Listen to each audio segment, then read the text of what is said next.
Welcome, everybody. This is the BioIT World Conference. I'm Kevin Davis, and once again, we're delighted to be joined or to have assembled a round table to talk about a variety of issues that I think impact everybody, if not professionally, then certainly personally.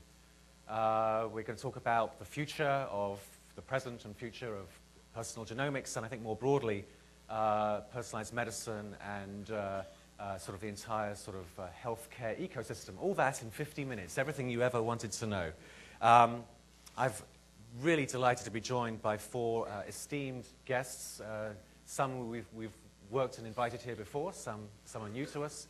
So I'll introduce them. We'll get a few questions going just to get them warmed up, and then I hope that you will take advantage of this opportunity and we can take as many questions in the next 50 minutes or so from the audience as we can. You've been great so far, and you've been great in years past, so I hope you'll come and really take advantage of this.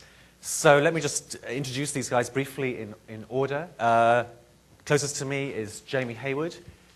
Some of you at the Best Practices Awards dinner last night heard Jamie give a really powerful talk about his work. He is the co-founder and chairman of a company based here locally in Cambridge, Mass, called Patients Like Me, and we'll talk a lot more about that in a few minutes. His interest in this came when his brother Stephen was diagnosed with ALS, Lou Gehrig's disease, about 10, 12 years ago. Jamie and his family established the ALS TDI, the ALS Therapy Development Institute, which has done and continues to do groundbreaking research in ALS basic research and preclinical work, putting drugs into the clinic, and really making an impact in terms of treating a still very mysterious and still incurable disease. That story has been told in a book by Jonathan Weiner, a very acclaimed Pulitzer Prize-winning author, His Brother's Keeper. Also an award-winning, Sundance Award-winning documentary, So Much, So Fast. I urge you to buy the book, rent the movie, and we're going to talk to Jamie in just a second. Next to Jamie is an old friend, Dietrich Stephan, who's been on this panel the last couple of years, but there's a lot new going on in Dietrich's life and career to want us to bring him back.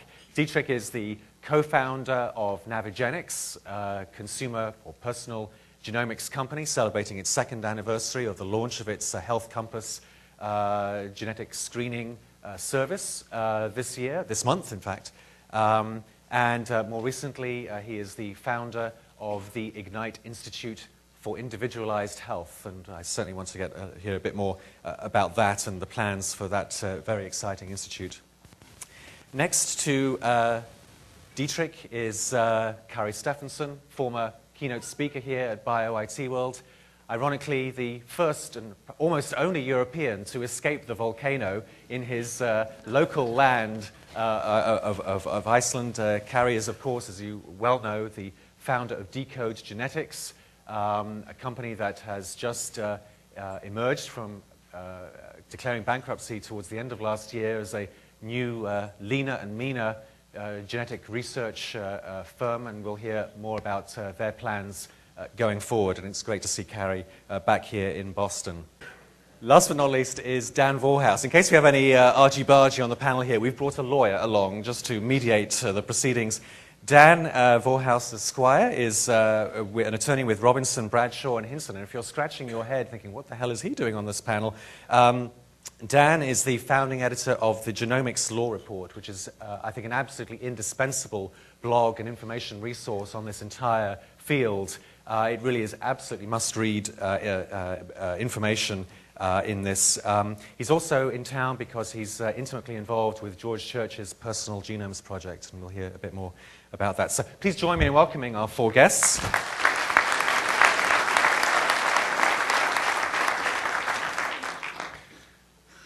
Kari, I'm going to start with you. What is up with this volcano? Please tell us what is going on. And this volcano actually has erupted several times in history.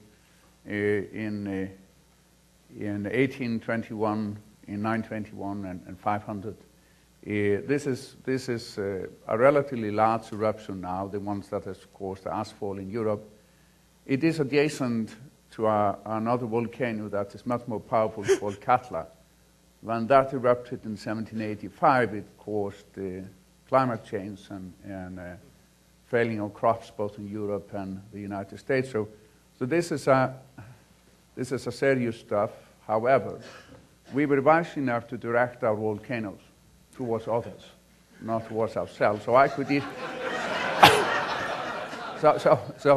I could easily fly from Iceland to here the other day, while some of my friends were trapped in England, in Ireland, in France, etc. Well, but it's a bit scary. Reassuring to know this is just a baby volcano by Iceland's standards. It's sort of a teenager. Yeah.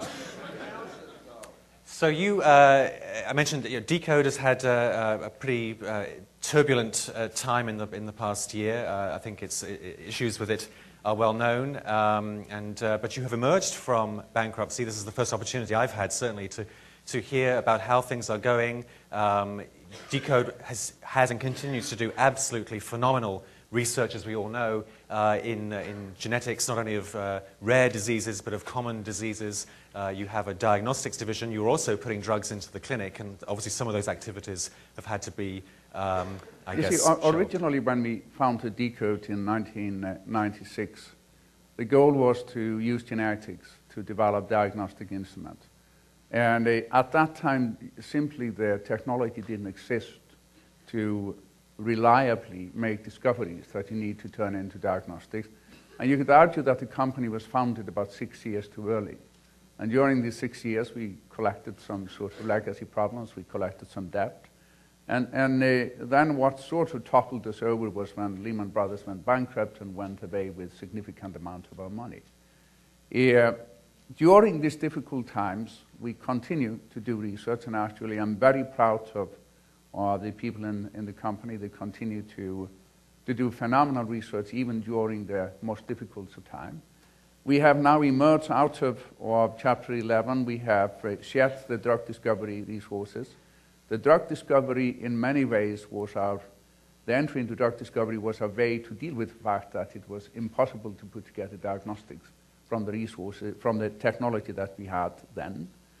But now we have shared those resources. We are focused on diagnostics. We are putting together individual diagnostics for individual diseases, a pharmacogenomic test. We launched the first sort of consumer genomic service that was launched, and that is still out there.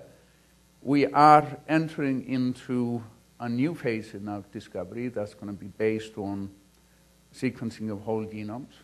And because of our understanding of the structure of the Icelandic population, we only need to sequence genomes of about 2,500 Icelanders to be able to impute the sequence of the entire nation down to a frequency of about 0.1%.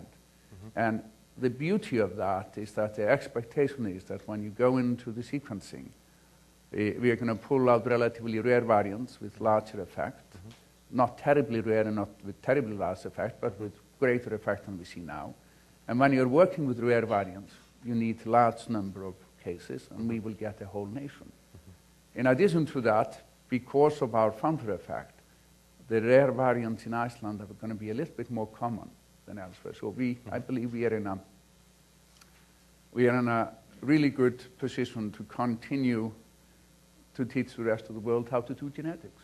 Right. How about that for a humble statement? You're known for your humble statements.